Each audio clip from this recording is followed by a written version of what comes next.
So welcome back to 3rd Age Reforged and to another battle replay, and once again we are on this, I don't know exactly what the map is called, but it is essentially a variation on the mountain pass, I suppose, albeit there is a bastion of evil tucked away within it, so a Sauron inspired fortress and a series of little villages over here. This is actually probably the third time this year that I've shown this map, and I suppose it makes a change from Bersergath being shown over and over again.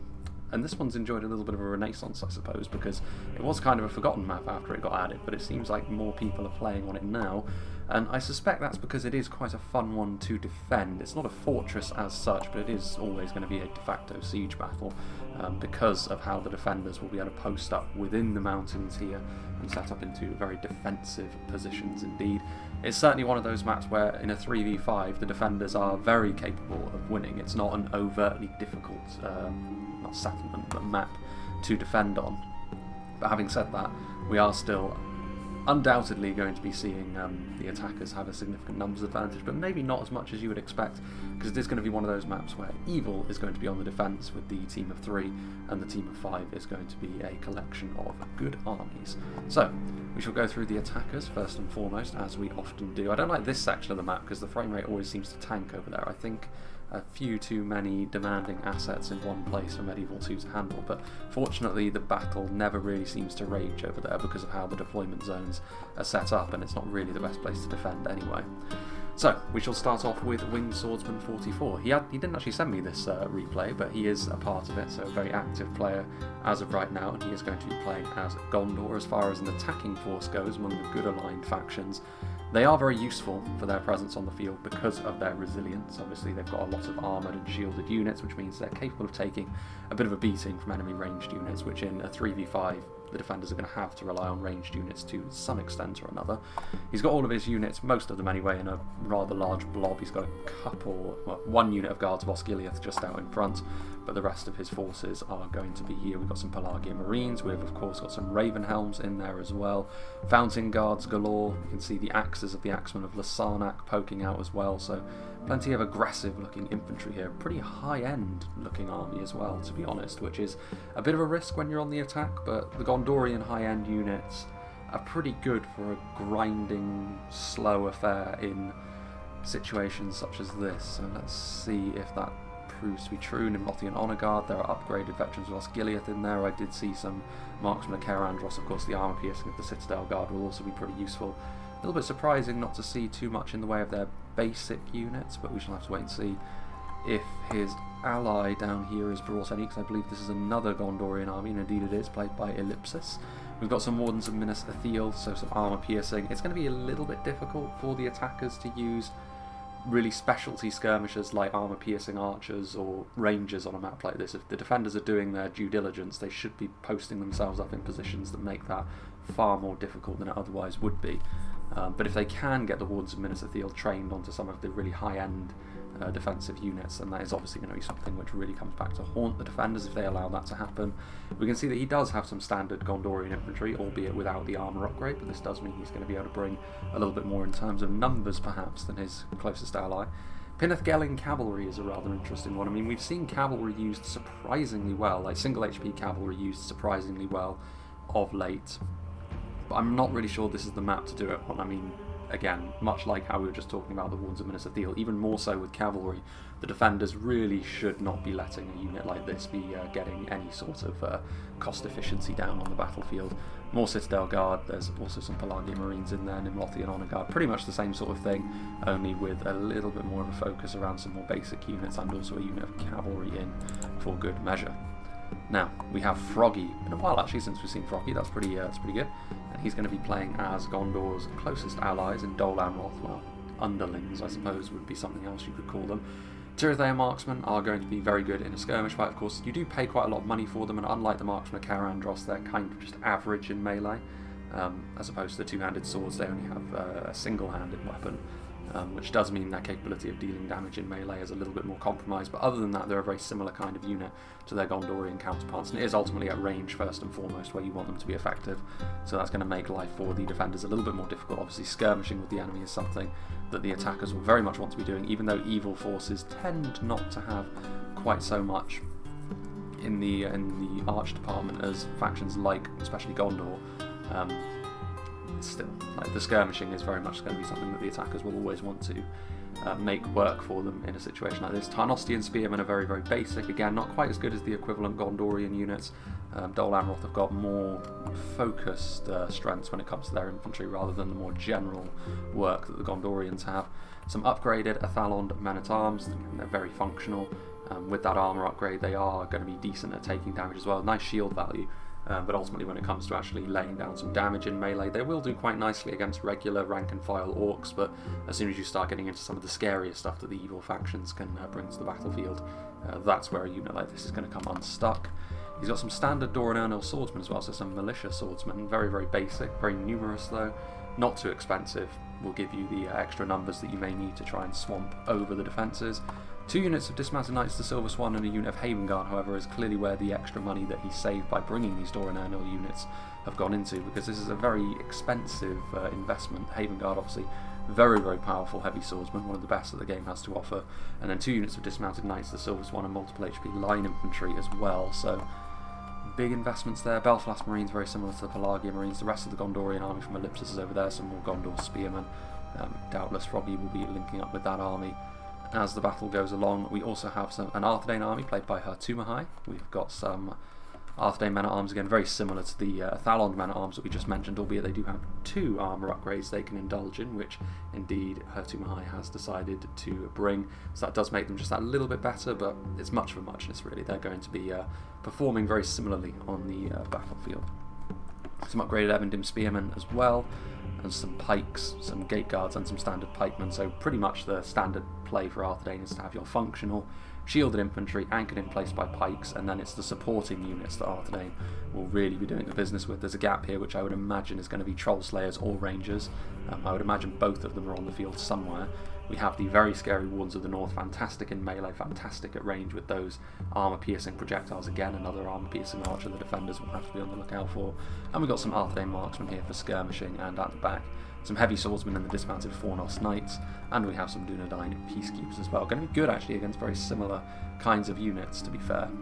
Both very good against sort of the rank and file orcish units, high quality units themselves as well, of course. And finally, we have Darthy Darth, who is playing as another Arthedain army. He's got some Evendim archers, which is, of course, going to be the unit that you go to if you want to do some long-range elongated skirmishing. Some Evendim spearmen, some upgraded Arthedain marksmen, some more Evendim spearmen, so you can see he's pretty much gone for the same sort of thing. Arthedain men-at-arms. Interesting to see no pikes in this army, that's a little bit different.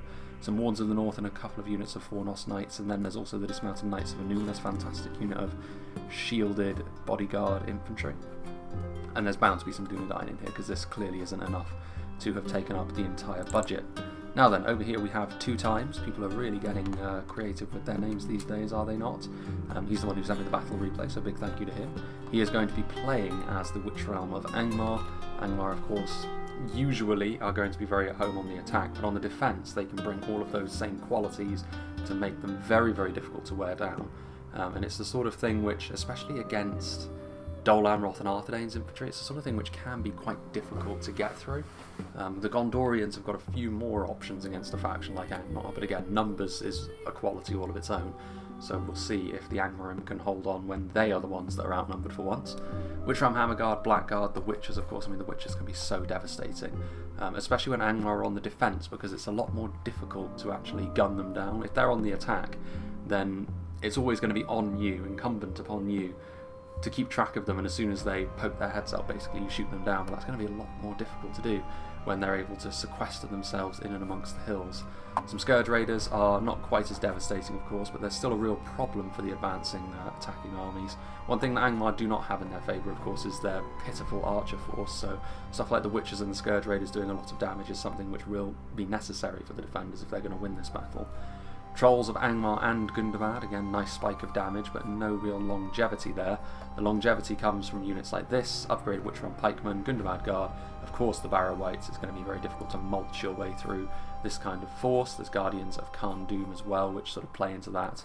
Gundabad Guard. A catapult is another thing which can do tons of damage on a map like this.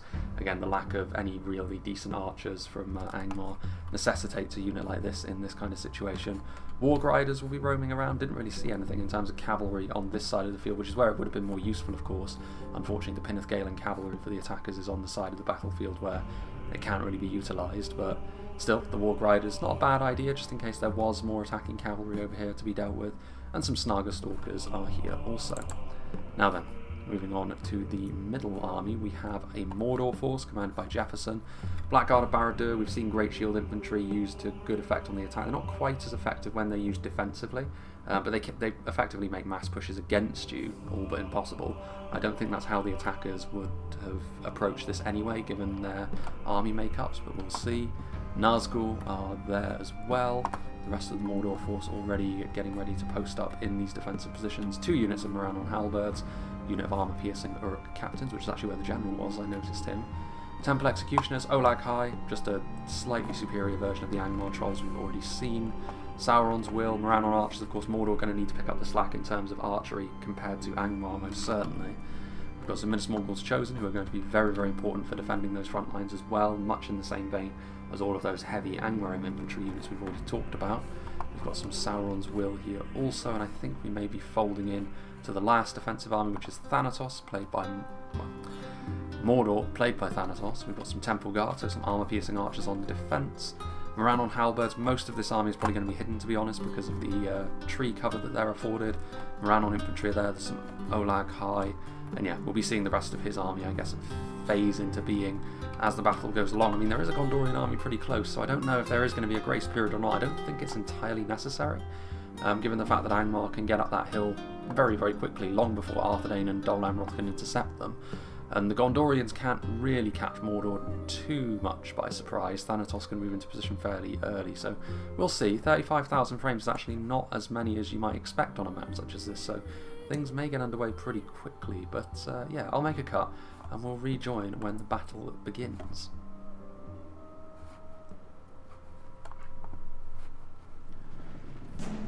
So the battle will be getting underway fairly soon, and actually a remarkable amount of restraint shown by some of the attackers to wait until all of the armies are in position to begin a simultaneous strike. I keep saying that in these larger siege battles it's extremely difficult for the defenders to be able to go on to win the battle if the attackers all strike within, in tandem with one another. And attacking before that may have yielded some unpleasant results for the attackers, but they have decided to wait for the time being. There's also a very small defensive presence out here on this hill with reinforcements not really close by, so I'm not really sure about the shape of this defence by the evil forces thus far. Over here, things are going to be significantly more difficult, which is perhaps why Gondor, despite arriving really very quickly after the battle began, why they haven't decided to try and make any progress before their allies were in position. You can see plenty of units ready and waiting, and of course many of them can hide within the trees over here as well, so it's actually even more of Winged Swordsman's army than we're seeing there. And yeah, I'm not sure. I mean, over here, last time we saw this battle in a siege capacity, this approach was very difficult for the attackers. Despite looking like the most attractive prospect, it was also the area where the defenders were able to post up their own skirmishers in really, really nasty positions. And you can see all the javelins are over there.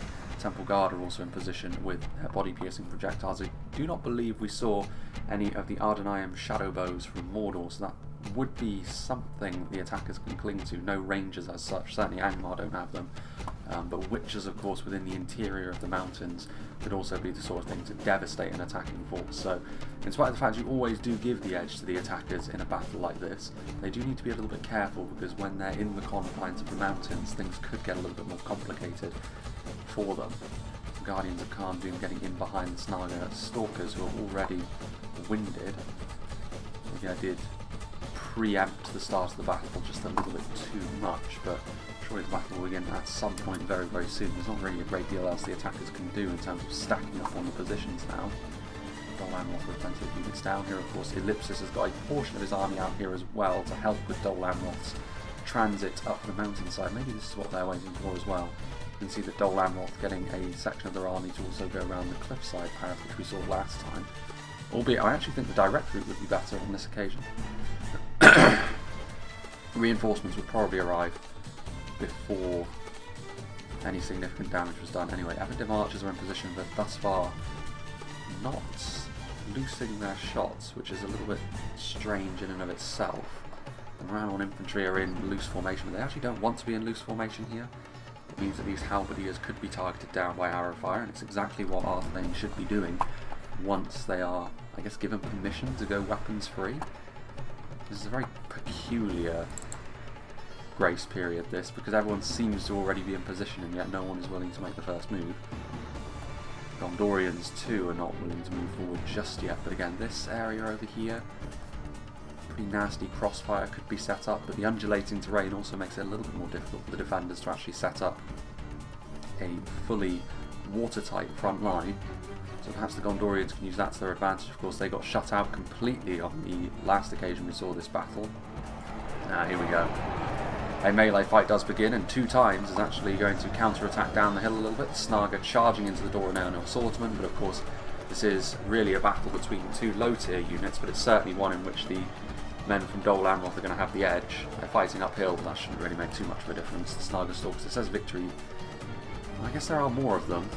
It is something, and they did get the charge off, but such as it is, anti-off these Doranano swordsmen. If they were to lose that fight, it would really put into perspective how useless as a unit the militia sword line for the human kingdoms really is. The Thalon men-at-arms waiting, but the Witcher-armed pikemen are there, ready and waiting. If he has javelins over here, Froggy, it would be a good opportunity to start using them. Meanwhile, what have we got here? Arthedain archers are going to be shooting at point blank.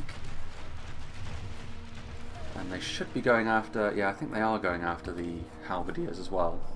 Finding a few gaps. I mean, shooting point blank into the barrow wights might seem like a decent idea, but they will absorb the arrow fire of a basic unit of archers like that all day long. And these ultimately are free kills, and in a 3v5, even if you're playing as the orcs with a few more disposable numbers, this isn't the sort of thing you can afford to just absorb willy-nilly. And now, the Gondorians also on the way forward, around on halberds, acting as the first line in, but Winged Swordsman with his Citadel Guard in a very dense formation, of course, in close quarters with one another. The Citadel Guard will easily be able to overcome Moran on halberds, and Moran on halberds really need their formation to be doing all the heavy lifting for them when they're facing superior units, but that isn't going to happen when they're all on their own like this, and the Gondorians will be able to take advantage of them. You can see the Pinnath Galens seem to try to get through here, but the Moran on halberds revealing themselves from hiding.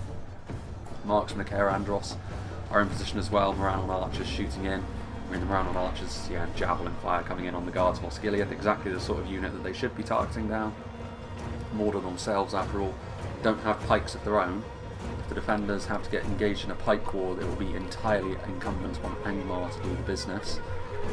Javelins, there are plenty of these units in this little farmstead up here. Can't imagine the orcs would be particularly good at farming, but there you go. Guardians of Khan Doom now joining in, and their presence will mean Angmar certainly be dominant here. Doranano swordsmen and even the slightly more rigid Tarnostian spearmen just don't have the damage values to be able to get through armour upgraded guardians like this. But the assault is underway. And Dol Amroth always have slightly stronger units that they can commit forward later on when things are softened up sufficiently. Belfast Marines are here, so Froggy, as if he could hear me, has moved forward his javelins, which I'm trying to move forward and continue to engage the Athalon men-at-arms, but yeah, some javelins finding their way into the side ranks of the pikes. But the javelins also slightly exposed to a little bit of a counter-attack here from the Guardians of Khan Doom. Not the sort of thing they would have been hoping to see, but victory is a distinct possibility. Scourge Raiders moving forward as well, so their own brand of throwing projectiles also being sent in. Temple Guard are firing already, so that seems like a little bit premature, to be honest. What are they actually firing at? I mean, firing at that front line, clearly the Gondorians are going to be in a good deal of trouble. I mean, that one unit of Moran on halberds has been overcome, but bunching up like this, lots and lots of damage being done to them, various armour-piercing projectiles dismantling the Citadel Guard and Guards of Osgiliath, but Winged Swordsmen won't care too much about that because of the amount of resources that these two units are starting to absorb. I mean, there's Wards of Minas Ithil which are being targeted down by Mordor as well. A little bit more of an understandable target, that, for the Temple Guard. You don't really want to be giving Gondor access to the same tool you've been using to good effect so far. The Gondorians in general actually seem to be doing a pretty good job with their own skirmishes too, which is a little bit of a concern for Mordor. Don't want to be dumping too much of their resources here early on. Marksmen of Carandros are there, but 2 units of Warns of Minister Thiel actually, including Athelian Rangers, Veterans of Osgiliath. They may need a few more infantry units though, in order to keep this struggling at this point attack going. On the other side of these mountains.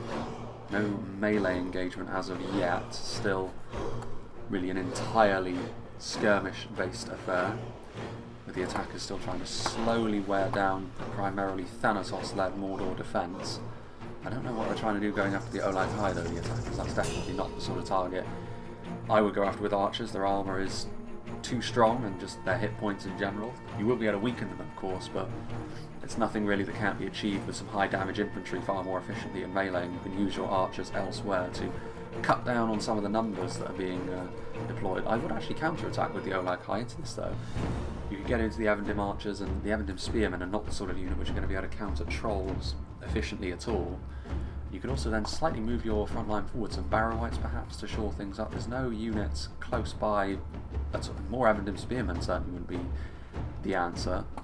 So there's a pretty good opportunity actually to counter-attack there for Mordor, but it doesn't look as though they're going to take it, unfortunately. But oh well. Well, Barrow-wights making their way over here to try and help out against Dol Amroth, who so far have committed forward the most in terms of infantry units, which is again kind of peculiar, because you could argue that this is actually the part of the battlefield where they have the least amount of reserves available to them. But still, we saw in the last siege battle as well, Froggy was very eager to attack, which is good to see, but it's only effective if your allies are also willing to do the same. Doran swordsmen waiting to be sent forward as well. Still the Guardians of Kharn doing quite well. The Trolls moving forward as well, so more of a sort of counter-attacky sort of vibe going on here from Angmar rather than Mordor on the other side. With the Trolls in and amongst things. There are actually some Arthedain units up here as well, some Arthedain men-at-arms, so a few more reinforcements so Dol Amroth can keep this attack going a little bit longer, but again, none of them are particularly high damage. The kind of units that would be good against Trolls, these are not. I mean, line infantry are not the worst thing you could send against them, but they're still the kind of unit which Trolls are going to do horrendous damage to in large quantities. Athalon men-at-arms and Arthedain men-at-arms, both with the armour upgrade, but that isn't really going to save them from the Trolls, and also not as tanky as the Guardians of Kharn they're facing in melee either. Some Uruk captains from Thanatos over here as well, so a bit of armour piercing in for the deal. Froggy's doing the right thing by trying to hit them with his javelins, however, weaken them a little bit, but the defenders will be pretty pleased with how this fight is going so far. It does look as though there is a slightly stronger unit as well in there though. Dismounted Knights of the Silver Swan do have that second hit point, so they will be a little bit of a tougher foe for these Trolls to bring down. Arthedain men-at-arms moving forward. I mean, some of these units are routing. It looks like they're breaking the line, but that isn't accurate. The Ultron pikemen are a pretty depleted example of the unit they once were, but yeah, this is going quite well for the defenders so far, and we do have a melee engagement over here. Evendim archers presumably out of ammunition, because there's no way they would be sent in to face off against Barrow-wights if that was not the case. Evendim spearmen also moving forward, but Barrow-wights will be able to withstand Evendim archers and spears in melee all day long without taking too much in the way of damage. So I don't think the Angmarim will be too concerned about that. Arthedain marksmen still trying to whittle the defenders down, which they've done a half-decent job of doing so far, but you're not seeing any deep wounds inflicted on Mordor, and this is the problem when you're dealing with the Orcs. Like, you can engage in this kind of warfare, but it's going to take you longer to see results. Gondorians with a more significant attack now, certainly. Javelins being traded between both sides. The Morannon infantry are really going to struggle against a unit on the level of the Ravenhelms. You can also see the Marksmen of Carandros fulfilling their secondary function as a heavy swordsman unit. Citadel Guard also coming in here for a bit of extra AP, not really going to be all that useful against a unit as lowly as the Orc Javelins, but oh well. AP arrows ripping through the air. Javelins raining down upon them as well.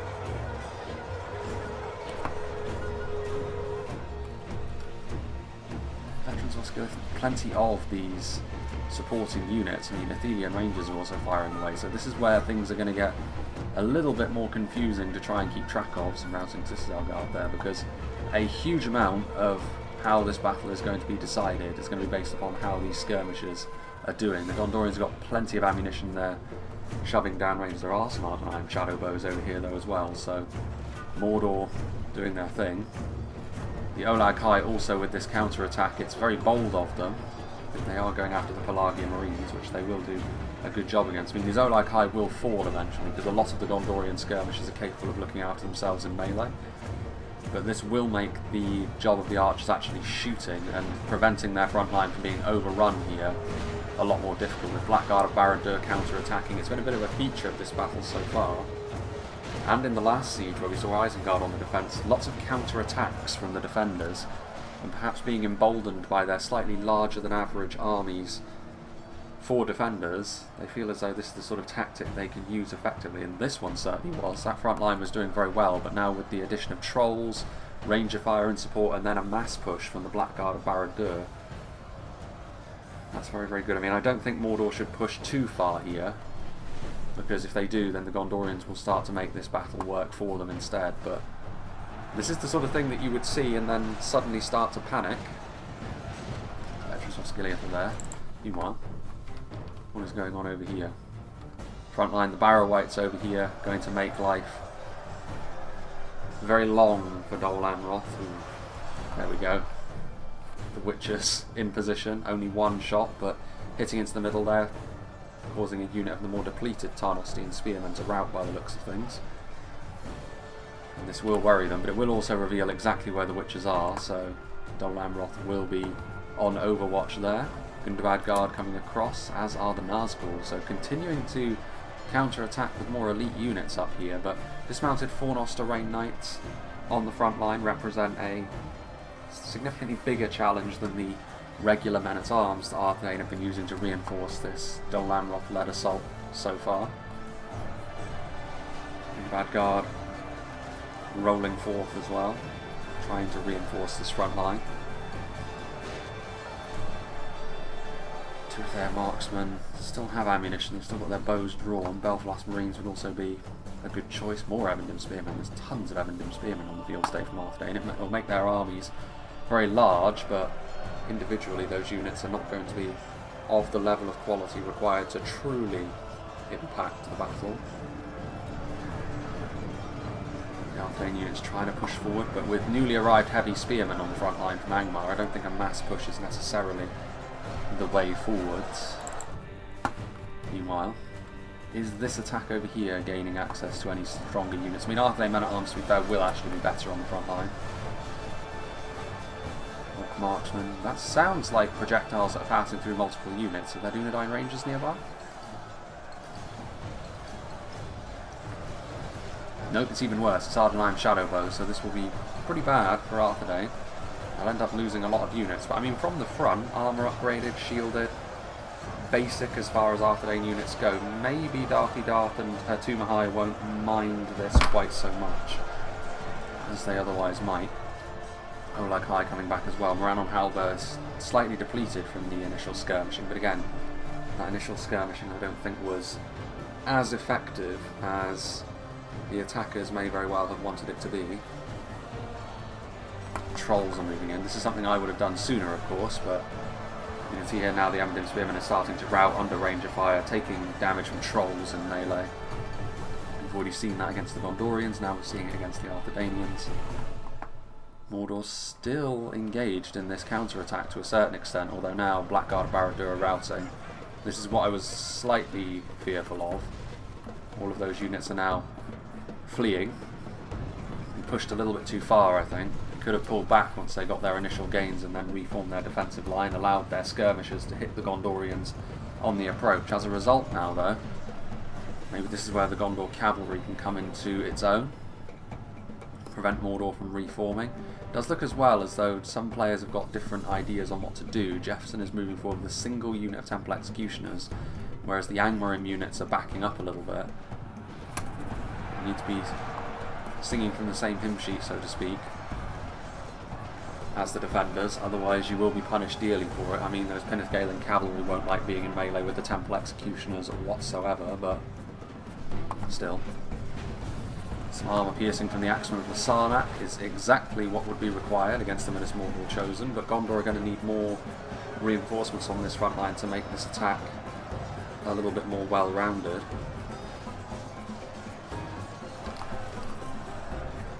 Temple Executioners.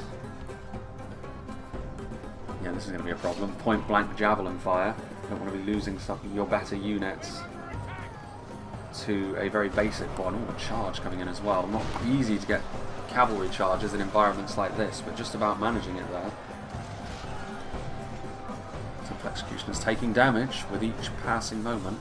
Another unit of Minas Morgul Chosen, so Jefferson clearly not eager to give up this position, and nor should he be, because it would split their attention somewhat. They would then have to look after 2 choke points in order to keep their defence moving in the right direction. What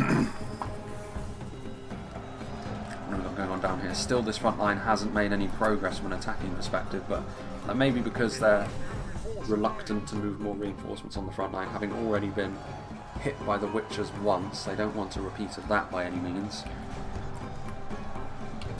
Do have some Witch-Armed Scourge Raiders on the front line. Those Barrow Wights are going to make life very difficult though. There's too many low damage infantry units on the front line, and as a result the Barrow Wights can pretty much stand here and fight indefinitely.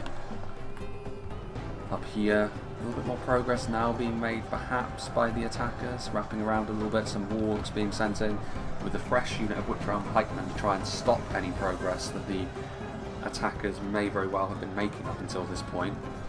Going to try and shoot point blank, are they? They're going to shoot over the heads of those units, go after the Guardians of Khan Dûm, but one of the more resilient units to arrow fire that Angmar have in their roster, so they won't mind too much there. More reinforcements, but again it's more basic units. They still have those dismounted Knights of the Silver Swan on the front line, but there's a lot of rank and file to the attackers' efforts so far. Need something with a little bit more spice perhaps on the front line. Arthedain marksmen doing their thing still. I mean, more and more of the defenders have actually been siphoning resources off this front line over here and sending them to beat back the Gondorians and the men of Dol Amroth. To a certain extent they haven't needed to commit much more to the fight against Arthedain over here, but that could change at a moment's notice. When I say a moment's notice, the reinforcements are way too far away. So yeah, you can judge it based on that, I suppose. Sauron's Will on the front line will be very good against all the basic Arthedain units. A decent quality heavy axeman unit is not the sort of thing that Evendim spearmen would have been hoping to fight, especially not when they're being backed up by Barrow Wights. The perfect blend of offense and defense. Fields, Evendim's, Temple Guard. Down here, all the Gondorians start making any progress. Another unit of halberds being sent onto the front line to block any further progress. Gondor infantry are here. And in Lothian Honor Guard, I do think the attackers need to be a little bit more bold at this point. I think on all fronts, if they were to turn up the pressure a little bit, they may start to see some results, but if they continue moving at the present pace, I actually think the defenders are in for a pretty good time of it. Temple Guard,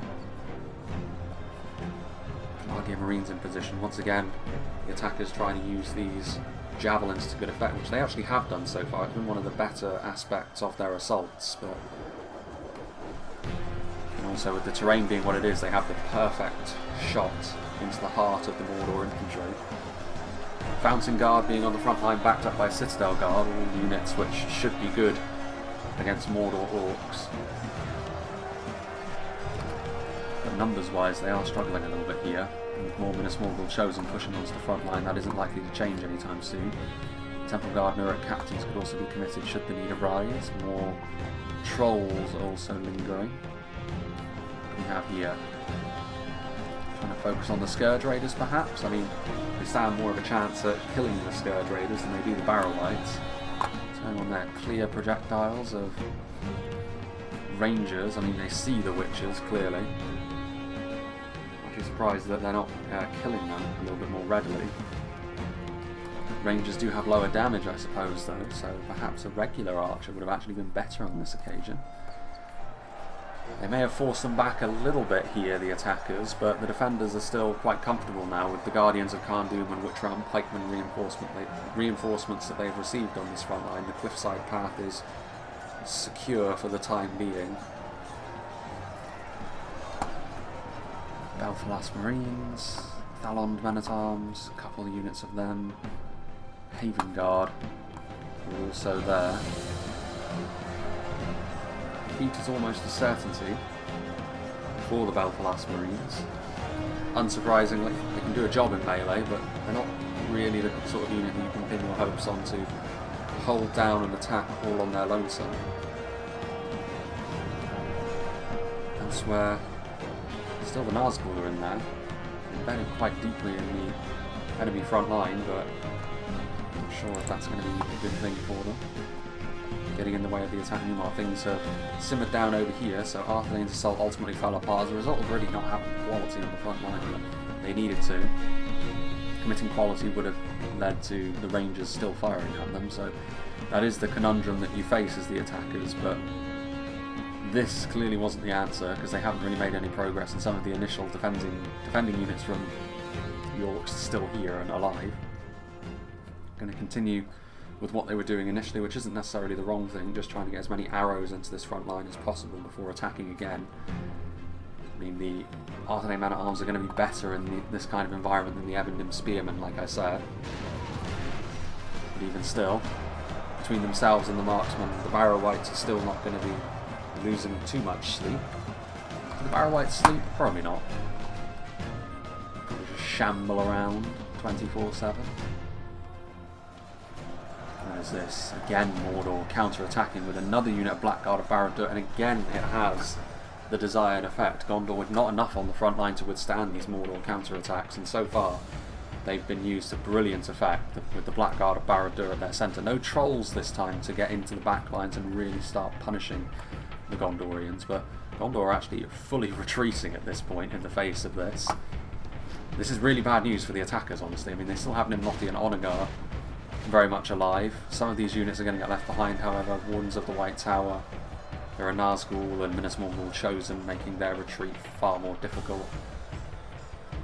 Blackguard of Barad-dûr are going to prevent the further retreat of the Nimlothians as well. Yeah, full retreat. I mean, they still have an army over here, Gondor, but it's starting to get to the point where they can't afford to take too much in the way of losses on that level, otherwise they won't have anything to continue to contribute to the attack. We're into the final 10k frames here, so it's been all action really, this battle. There was a fairly large cut at the beginning, but as a result it's led to a battle with not a dull moment in it.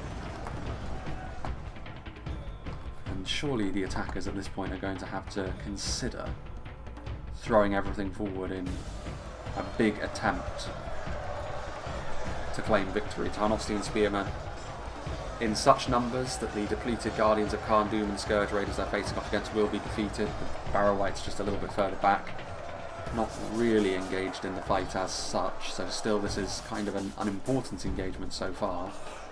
What have we got going on in here? Haven Guard have been committed, that will be a big difference maker, so now the defenders will be very much reliant on these Witchround Pikemen not routing and continuing to shore up the defence, but with the Haven Guard here it's a sign that Dol Amroth certainly mean business and they want to make some rapid progress, which would actually be very necessary for their team's continued hopes in this battle, I would suggest. What else have we got going on? Some more dismounted Fornos Knights as well, so some extra heavy swordsmen. Lots of damage can be put into these defenders now, and it's really just a case of trying to hold them off. Gundabad Guard are routing, so this is exactly what the attackers would have been wanting to see. What about over here? What's going on? We've got some artillery action now. 2 times his catapult. Firing into the Arthedain units as they try to climb the hill, but there's still nothing really of quality or substance over here. Maybe that's intentional. We have seen dismounted Fornos Knights helping Dol Amroth with their attack after all, so maybe that was always the play, and this was just a sort of token effort to keep defenders occupied and then make progress on the other sides, but That would only really be relevant if Gondor were also making progress, and they most certainly are not. They're really struggling against Mordor. Speaking of which, that was a Gondorian general. Perfect timing there. Arthedain marksman being sent forward to keep the attack going.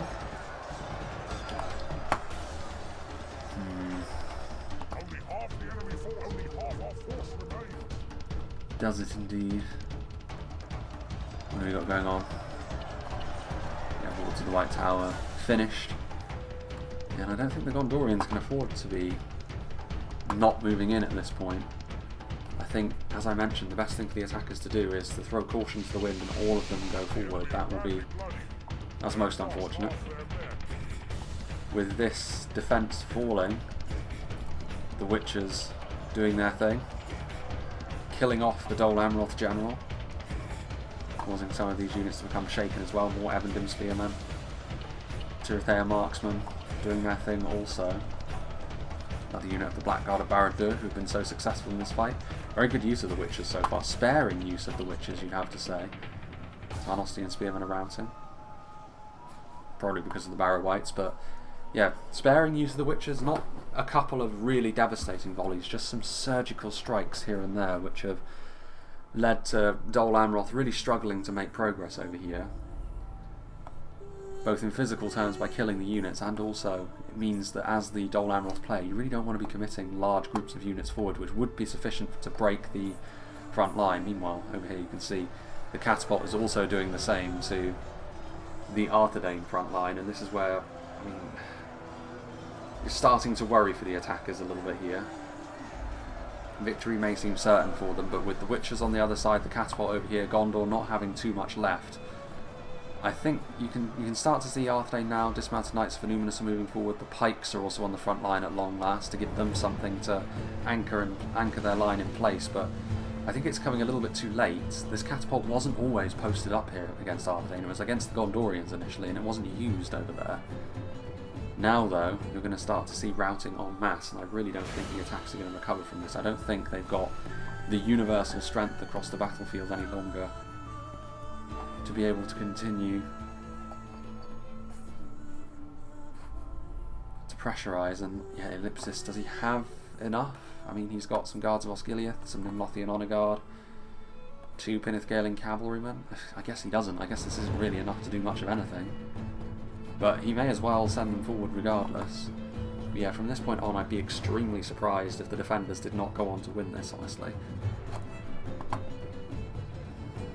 It's a very defensible map, and the defenders have had all the tools necessary to do the business, but you have to say that the attackers have made life easier for the defenders than perhaps they needed to. Trolls of Angmar, yeah, routing the Tirithea marksman. The loss of the general has caused a cascade failure in Dol Amroth's efforts, which looked so promising. I mean, to be fair, there's not really a great deal of Angmar infantry left over here, so they would have been victorious if it had remained just them they were facing off against, but Mordor reinforcements have now arrived as a result of not being needed against the Gondorians anymore. They can now send over some assistance to help mop up Dol Amroth, and this is where the domino effect comes into play. They still have a lot of units that can make their way up this way. Tarnostian and Gondor spearmen, but again, low damage infantry units. Functional, but the attackers are going to need something a little bit more than functional to dig themselves out of the hole they now find themselves in. Other uphill Barrow Wights are there. Temple Guard continue to shoot downhill.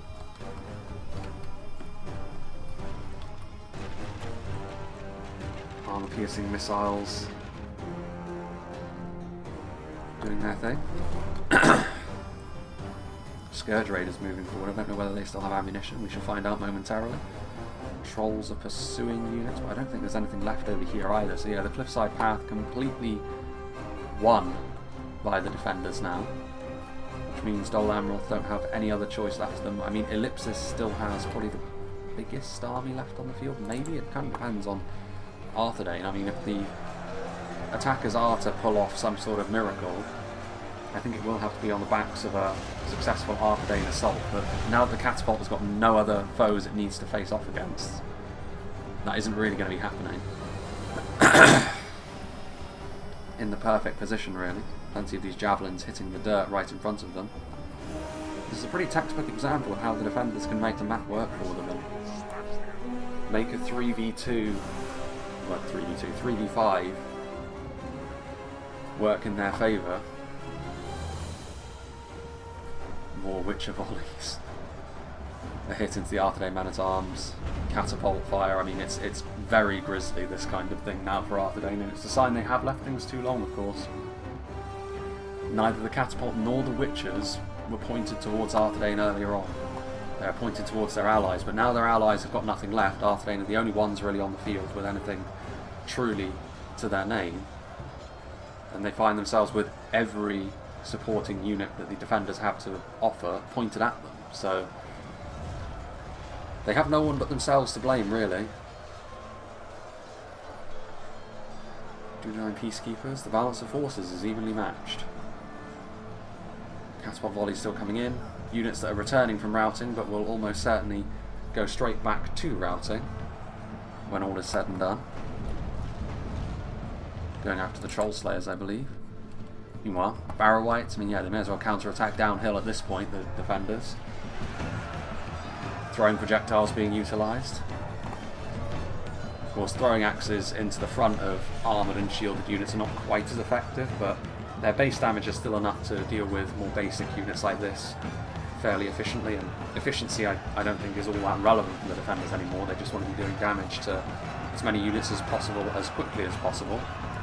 Trolls wandering through. Of course, trolls are the most efficient choice for dealing with basic spearmen. Still some marksmen with Care Andros there, so trolls getting into them, preventing continued use of these projectiles, although to be fair, marksmen with Care Andros actually are going to be pretty good in melee against trolls, especially in comparison to many other archers, so there is that. Thought that was a black bar then, but no, it's just Blackguard and Barad-dûr waiting. A player has admitted defeat. I wonder who that may be. Could be Froggy. Well, that probably is going to be Froggy and Winged Swordsman. I think they're the two armies that don't have anything left. Ellipsis still waiting for something. I'm not entirely sure what. Meanwhile, Tumihai being sent packing. Darthy Darth still with his Wardens of the North. Actually, I think Tumihai was probably one of the players to admit defeat based on the fact that a lot of his army is all of a sudden running away. But that could have been a straight-up rout as well, so not entirely sure. Look at all these units running for the hills. No, 75 to 9 peacekeepers wouldn't have routed, so yeah, he definitely admitted defeat. Troll Slayers, Arthedain marksmen. And Troll Slayers are going to be pretty damaging against most of what Mordor has to offer, but in the face of the overwhelming force that we've seen so far, it's still going to only end one way. Wardens of the North taking hits from what remains of the supporting units. Arthedain Shadowbows, who at this point are actually fairly depleted, but in a look at the kills, it's actually going to end up being a fairly domineering victory by the defenders in the end.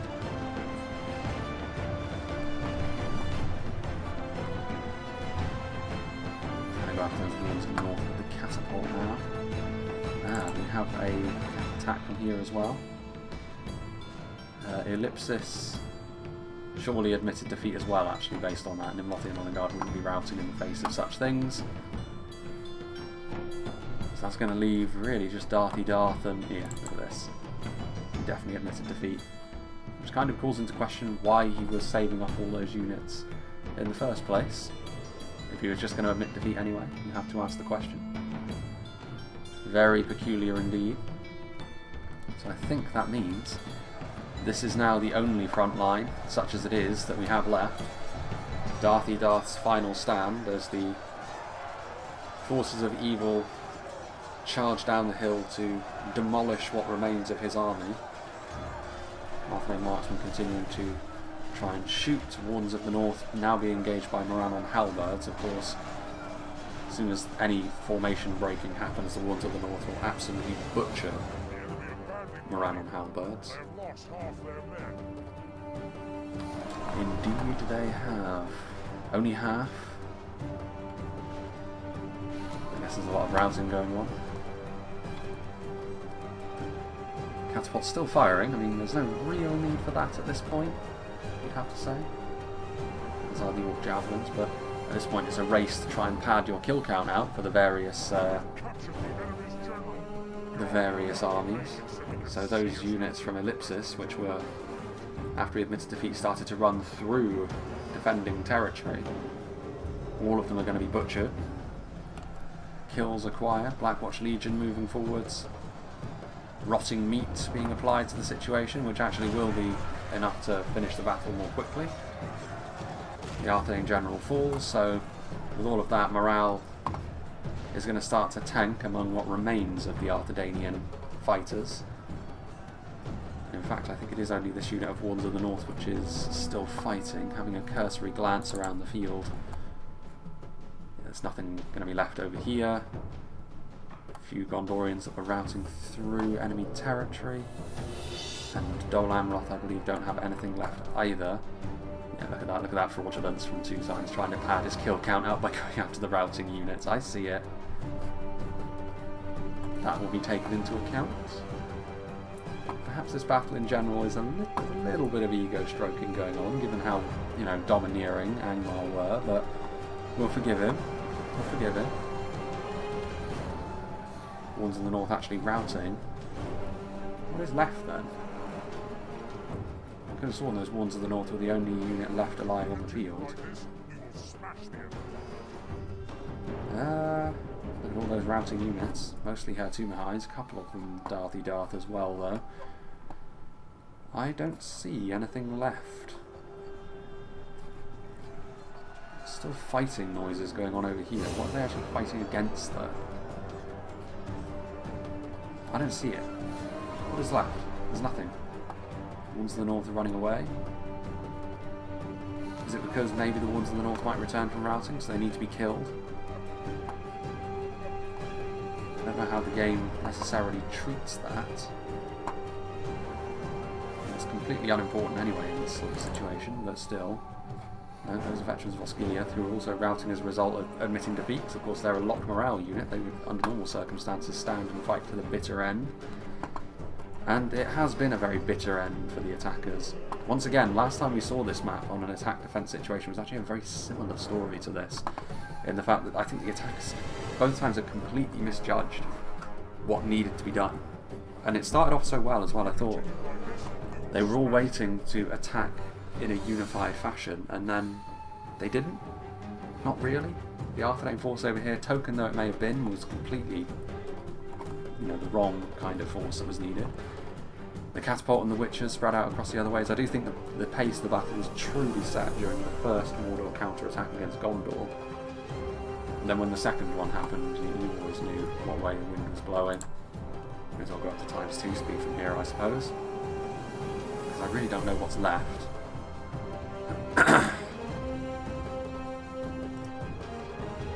Yeah, and there we have it. A defending victory, albeit this time it's the forces of evil that manage it. Last time, of course, we saw Isengard not quite able to see themselves over the line in that siege, but on this occasion a combination of Mordor and Angmar have been able to do so, albeit on a map which is pretty kind to the defenders if you know what you're doing, if you know where to position certain things, which certainly the defenders did here with catapults and witches and the like. Mordor doing a good job. Yeah, I'd say that those counter-attacks from Mordor though were still, you know, the most striking thing about this battle. It's all well and good setting up a good defensive position with supporting units, stock still in place, but those Mordor counter-attacks were something a little bit more dynamic, and yeah, they did very well as a result of that. Jefferson getting significantly lower kills than his allies, which is kind of interesting, considering he was going up against the Gondorians as well for the most part. But I don't really think that matters as such. Like, I think the defenders all can claim a good amount of the credit here for seeing the attackers sent packing. You can see Ellipsis getting a very low, well, in fact all of the attackers really getting a fairly low amount of kills. Only Winged Swordsman getting above 1,000, and again you'd expect that considering they're going up against the Orcs. Even though they're Orcs on the defence, you'd still want better kill counts than this, and like I said, it was all organisational really. Not the closest battle we've ever seen by any means, but it does go to show that 3v5s for the defenders can still be turned into very impressive and fairly domineering affairs if you set yourselves up correctly. The attackers did help them in some regards though, like I said. Like, the timing of certain things just wasn't really on point, and that was... the defenders were ultimately able to take advantage of that. Let's see what did the damage for the Angmar armies, however. I mean, actually, the 2 elite units not getting any kills at all, so they weren't committed. Witches of Angmar doing well, Scourge Raiders, a nice supporting unit. The Trolls were used effectively by Angmar. As part of counter-attacks, both the Angmar and Mordor Trolls were committed at the right times, against the right targets as well, going into the backlines and trying to feast upon enemy skirmishers. Barrow Wights, the Angmar on the defence are awkward to face off against. A fully Angmar defence would actually have some noticeable gaps because they don't have any sort of archer force which is worthwhile. But when Angmar combine themselves with a force like Mordor, which does have a decent archer force, their very, very solid front line can all of a sudden become very difficult for attackers to deal with. And the Barrow Wights are central to that, in addition to their pikes and of course the Guardians of Khan Doom, which one of them did very, very well. Blackwatch Legion only 2 kills, Gundabad Guard was 0, and they were committed to the front lines as well, the Gundabad Guard, so that's maybe one of the examples of the Angmar units not performing quite so well. The Wargs actually getting a fair amount of kills in spite of the fact that it was not really a battle with them in mind, but then again they may have been chasing down routing units as well, we can't really be too sure about that. Catapult with 297 as well, of course the Catapult and the Witches proving to be something which was always going to put the battle out of reach of the attackers come the late game. So yeah, big thank you to 2times for sending this battle in to me, big thank you to all the players as well for being a part of this battle replay. That's what's coming up soon. The next few replays I've got a battle from the RP series going on in Silmarillion, which includes, I think it's the Sons of Feanor against the Easterlings, so within the next week and a half, 2 weeks, we will be seeing a return to Silmarillion, at least for that one battle. We've also got another map that we've seen countless times on Reforged at this point, but needs must. We will be making a return to Bersagath for the final battle that Winged Swordsman 44 sent me as part of the big clutch of battles that we actually finished at this point about 2 to 3 weeks ago, but I was keeping Bersagath back a little bit longer because of course we've seen the map so many times that I want to leave as big a gap as possible in between them, but I think the time has come where I will be needing to utilise it in a similar manner to this one actually, given the fact that we've already seen this one several times this year as well, but it has regained popularity somewhat in the playing community it seems. And yeah, there's a couple of others as well which I got sent by Filler, which are kind of more strange maps I suppose. One which we'll be seeing very shortly as well is a hybrid battle between a pitch and a siege. It's a pitch battle that then turns into one apparently, so that should be a fairly interesting thing to behold, so we'll be seeing that in the next couple of weeks as well. It might even be the very next battle replay up after this one, to be honest. And then the other thing of course is the live stream channel update, which I keep talking about in these endgame splash screens, and I keep saying I can only really do it when I have a much better idea of what's going on. I do have well, it's something we can talk about there, but I mean, I know that one way or another there is going to be something happening by the end of the year.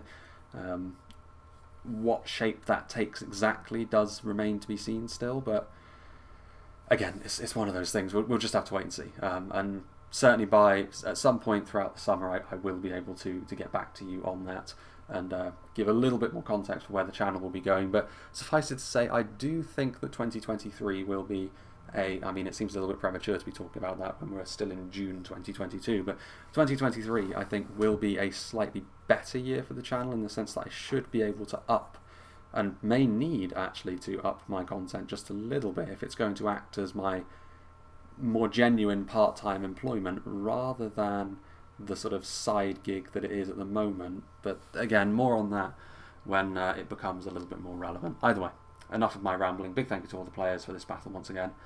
I hope you enjoyed this, and I hope you will join me for whatever is next.